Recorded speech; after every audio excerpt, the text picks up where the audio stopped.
welcome. Hope you are fantastic this afternoon so far. So you're coming to the entrepreneurial workshop brought to you by the Research and Innovation Center and Experience Lab. And this program is sponsored by Title III grants, Lone Star College-Tomball, Strengthening the Institute program. So for today's session, it will be talking about aspiring entrepreneurs, tricks and tips for startups. And our speaker is Julissa Gujardo. They will share tips about what they've learned from Lone Star College classrooms to turn their business ideas into reality.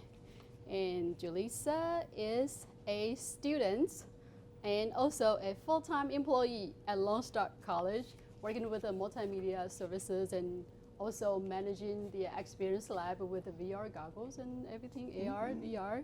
And their experience is, expertise is video production, immersive technology, and VR, AR thing. I think I just mentioned it. So because it's so important, so mention it twice. So they have abundant experience in talking professional development workshops about tech talk, like technology talk, or smartphone tips, things like that. So they also facilitate AI movies and discussion, talking about how AI showed up in movies and how it will show up in human life and all that. And also, so today, without further ado, I'm sure Julissa has a bag of tricks to share with all of you. So the time is hers. Thank you. Give her the time. Thank you. Thank you, everybody, for coming. I appreciate everybody that is here. Just a little bit about me for those that don't know. Let's see. I was working for. I have been a filmmaker since like 2014. That's also kind of when I started high school. But in my high school, I was very privileged to have a school that offered a lot of career and technical education courses. And one of them was audio and video production. And so that's kind of where I got my start in like learning a new skill and actually realizing is like, hey, I could apply this skill over to a variety of jobs. That's where my mind was truly expanded through that. And so through those classes, they offer certifications so that you're able to sort of get a job right after you graduate sort of deal. So I was able to get certified through Adobe trainings in 2015. And then also I renewed it in 2018 so that I'm like well off and graduated with a certification to prove like, hey, this person's a real video editor. So, so that kind of led me to coming to Lone Star.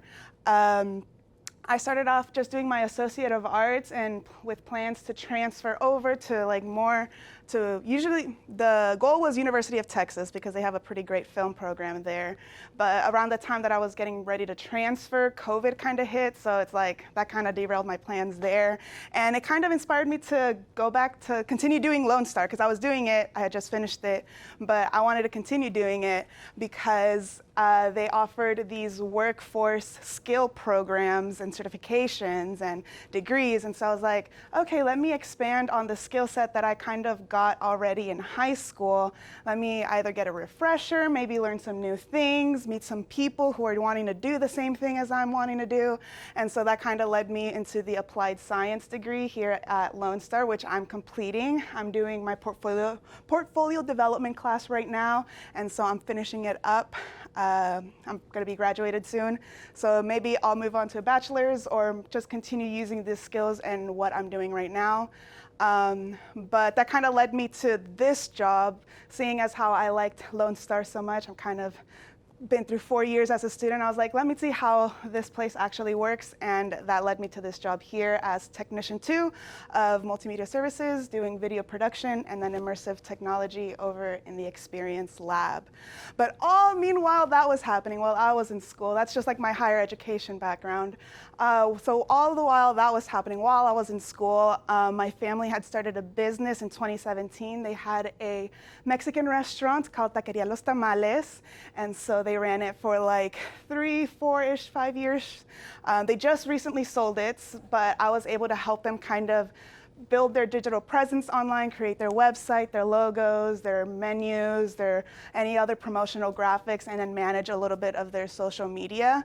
And then also my sister, she's a nail tech, so like she does nails, and so I was able to also help her build her online presence, set up her website, take photographies of her art, and so that she's able to put it on her socials as well. So I've kind of been like always bouncing around, trying to different things, also working like part-time here, part-times there. So I just like really keeping busy, and I really like Lone Star because it's just been a wild ride of like learning new skills and then being able to apply them in any jobs that I was given. And so that kind of leads me to my point of having a nice foundation. Whenever you're starting your business, you gotta find what your special skill is. I found it through Lone Star, so I was able to find like video production, multimedia production, so I'm able to do graphic design, video productions, and all that good stuff. But whenever you guys are starting your business, I was always taught in Lone Star that it's always good to find your niche, like find the one specific skill like that you're good at and that you really like to do, and that way, as the saying goes, you can never work a day in your life if you like what you're doing. So once you find your sort of niche or your special skill, you can kind of turn it into like, okay, so how can my skill help solve the problems of other people? Because that's what a service is. Like, you find a problem and you are the solution to that problem, and so that's why you will attract clients. So depending on your business model, whether you're offering a product or a service, you kind of have to base your business out of that.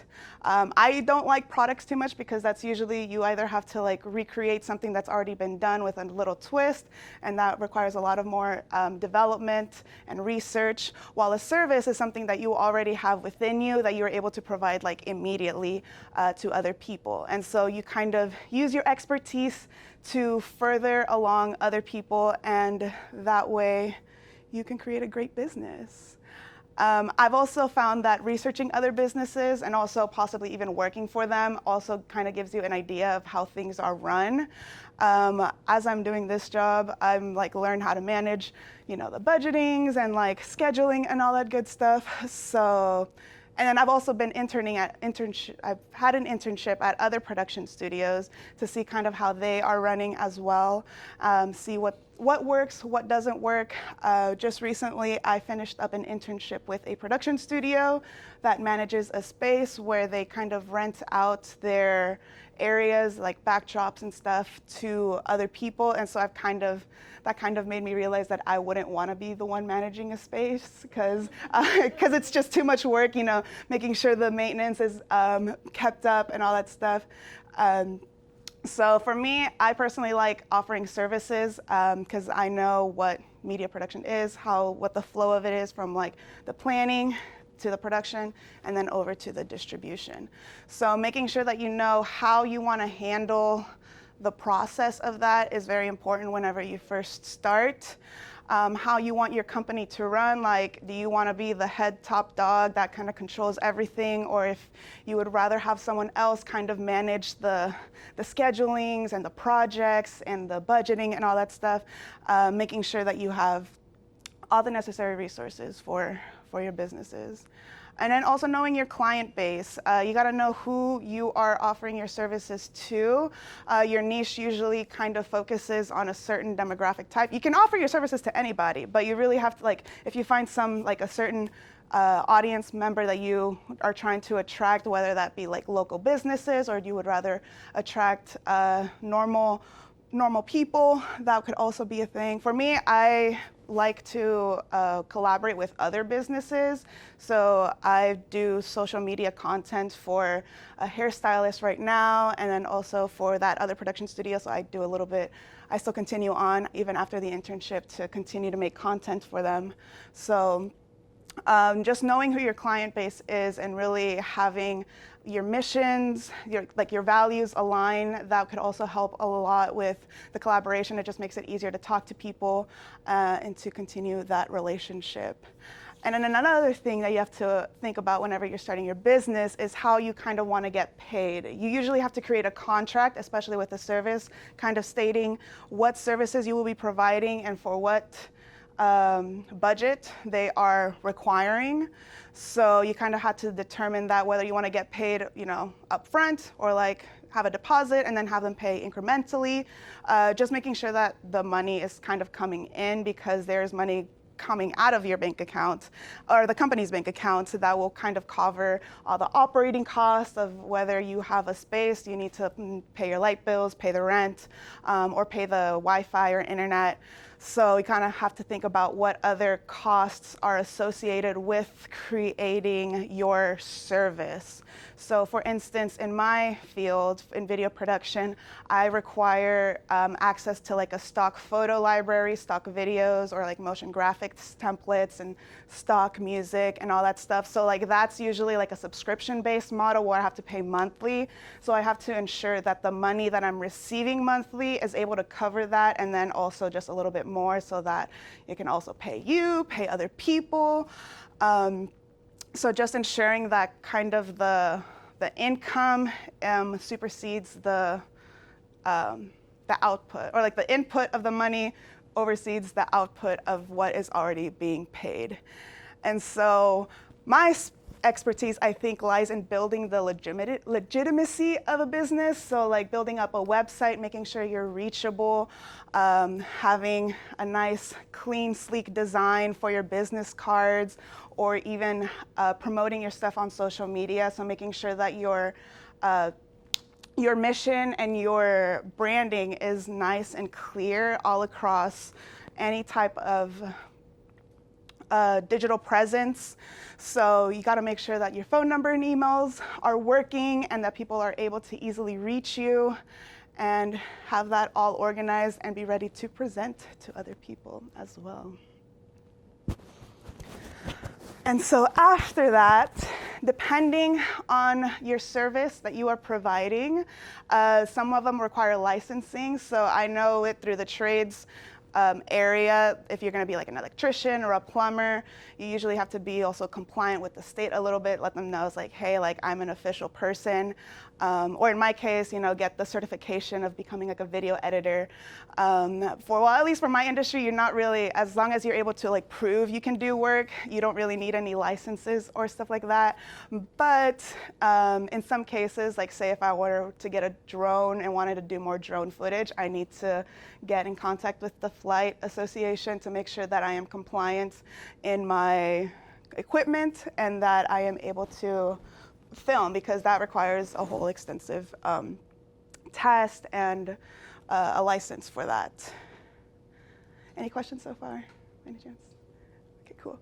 And then registering your business is usually can be the most complicated part, because you kind of have to go through a lot of paperwork, a lot of people to talk through. And I just want to state, like, I cannot offer like sound business advice. I don't have my own official business, but like this is what I've been researching and what I've learned from my parents who started the Mexican restaurant, and they just started a new one. Like I think they're building up like an oil and gas manufacturing plant company. So they're kind of also giving me like little details about how they're going through that.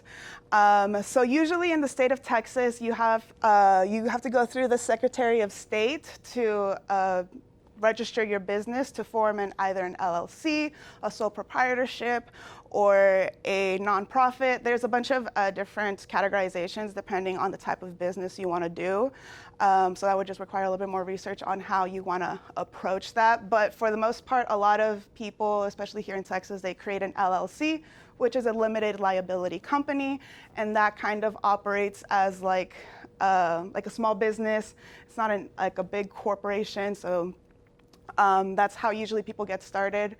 And so through the Secretary of State, through the registration, you have to make sure that you have like a registered agent. And that just means having someone that is able to take any of the paperwork that is related to the business and assign it to them. Usually it's the business owner. They usually have, they put in the business address of wherever the space they are going to be running, or sometimes they put their house, but it has been recommended that you not put any of like your personal information whenever you are registering a business, because it will like tie you to that and have your information be public information, and that's kind of scary. So I know there are a bunch of companies online that are able to help you with a registered agent, and so that just means that you will have all of the business information go to that one company, and that company will kind of reach out to you to make sure that you are compliant in all of the paperwork as well. So that's kind of the approach that I'm wanting to do, but it is a little bit more expensive because to form an LLC, it costs like $300, and then if you want to like hire a registered agent, I think the one quote that I'm looking at is like another $200. So just to start a business, it's like $500 of startup, which I have not had the chance of getting at one time. And so once after you've registered your business, you'll get your employer identification number, and with that, that is just like the social security card of the, or the social security number of that business. It's your baby, it has its own identity, and so that way you can tie up all of the financials, all of the legalities through that, and then you are nice and protected and safe, unless your business goes bankrupt. But so then after you get your EIN, you can, you're able to like start a business account and be able to get funding. And funding is also a part that I'm figuring out as well. How I found to get funding pretty reliably is providing like cold pitches. I know in the ION they offer certain times for you to kind of present yourself to a room of investors that are looking to kind of put their money somewheres. And so you're kind of able to present your product, your idea, your service over to them, and that way you can just have money and they'll have like a percentage of ownership of your company. But, but you are also able to apply to grants. That's kind of what I'm doing or what I'm researching. I'm also a filmmaker outside of this, so I make short films, I make documentaries. So there are a bunch of grants that are available, and it's just basically like a certificate of free money as long as you're able to prove that, hey, I'm able to run this business and this is what I'm trying to do. And especially if you're either like a minority or a woman, I think there's much more opportunities there, because I think the ball is rolling to get more diverse entrepreneurs out on the scene. Another thing that I have done before is fundraising campaigns. I had a short film, and I did it very simple. I just bought like those chocolate bars that you can sell for like $2. You buy them for $1 and then you sell them for $2. So I kind of had to do that for one of my short films. But that's just a way to get money in order to benefit the product of whatever you are doing. So after you kind of like register your business, you're able to finally get the monies and not mix it in with your personal accounts, because then it can get very messy when tax season comes along. And so, yeah, so after you get some funding, you're able to kind of set yourself up. I think there was a data point that I had read that in certain trades, or at least for like trade services, it has like a very initial low startup cost because it's usually a skill that you already have. So it's usually like less than $10,000 to kind of start off if you need any equipment or that sort of thing. But it's always recommended that you kind of buy as you go and not buy everything that you need in bulk. There's a few TikTokers that I kind of follow that have like their online businesses, and so that's kind of the tip that they give out is like, don't buy, like if you're like an online business and you're shipping out product, like don't buy your packages in bulk, don't buy any certain stuff in bulk, because otherwise you're kind of left with paying more for so much, and you might not end up using all of it. So it's always nice to start slow, start small, and then kind of build your way up. And so then after that, you can sort of start.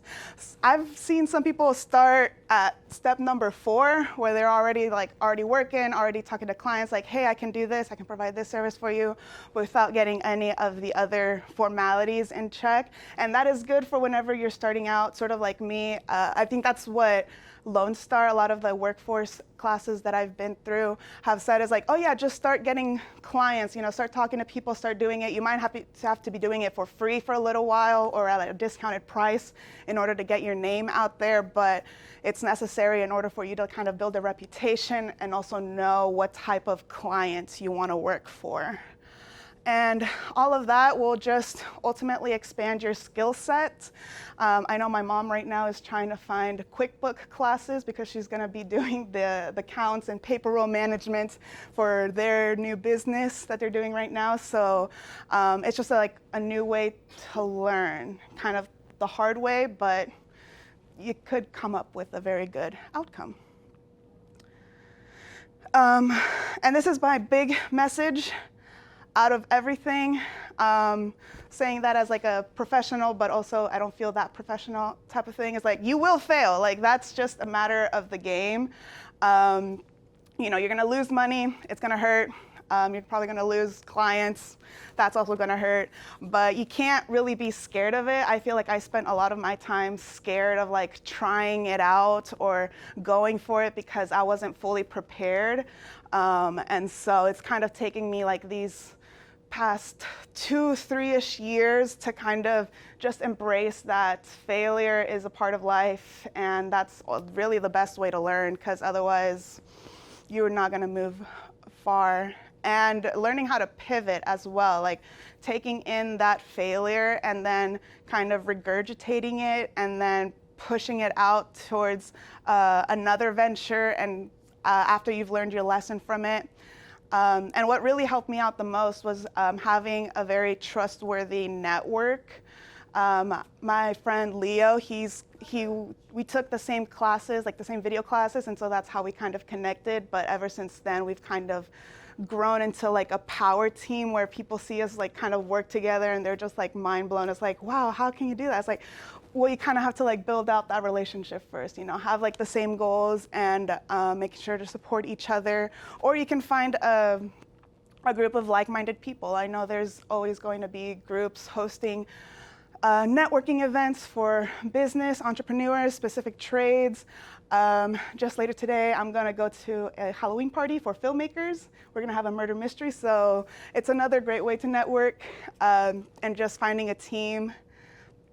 And using digital tools has been my biggest blessing, especially AI. I kind of had AI help me out with this presentation as well. So it also makes things more efficient, because you're also able to kind of oversee what is being put out, but without taking up less of your thinking time, like your hard thinking, because your brain is kind of what we need in this business. Like, we want your brain to be operational in order to be able to think up of whatever your certain niche is. So digital tools will definitely help you enhance your digital presence online as well. Like, example for this, I used Wix to build out my website, which I can show you around. And this is kind of where I host my resume, and I host a list of my projects that I do. And so like these are my short films that I've done, and then my social media contents.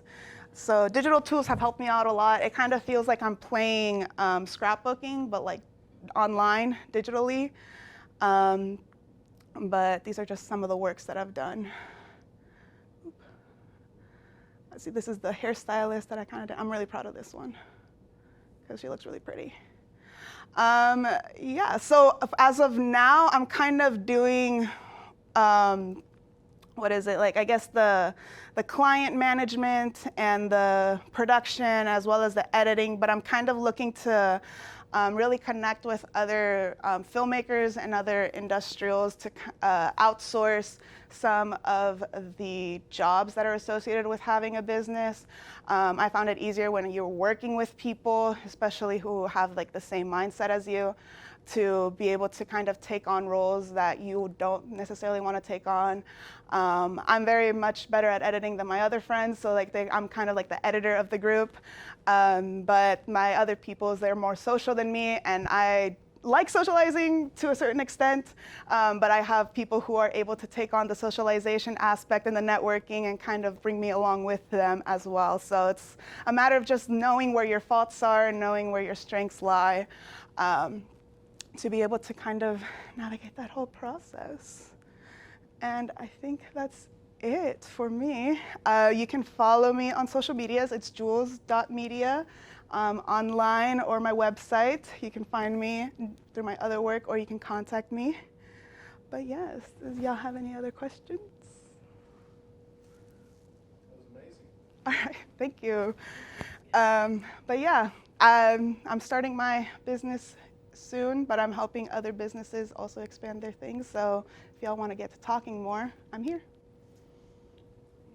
Thank you. What a fantastic way of like sharing her business with you all. Now you all know she has a business, so if you need filming, you have to pay her. Yes, I'll take payments. Zelle, Cash App, Venmo. Support her. So any more questions, either Comments or what comments, discussions that y'all want to or have? any suggestions? I followed the Associate of Applied Science video and post-production track. I think they offer it at Sci-Fair, Kingwood, and North Harris. I started off in Sci-Fair, but one of their video professors is not that good. So it kind of made me move over to Kingwood. And so I'm kind of finished off my degree there. And Kingwood has a pretty great professor, or like a video production professor. He practically teaches the whole track there. So his name is Jared Anderson. He's literally amazing, the best, super knowledgeable, and super, super helpful. And he's kind of taught me everything that I know today as well. Okay. But yes. All right. So any more questions? All right. So we thank you all for coming to this session. And I think if you in the future, if you need her, just contact her or let us know. All right. So thank you very much for coming to this session, and we hope you'll have a great, wonderful afternoon. All right. Thank you. I appreciate it.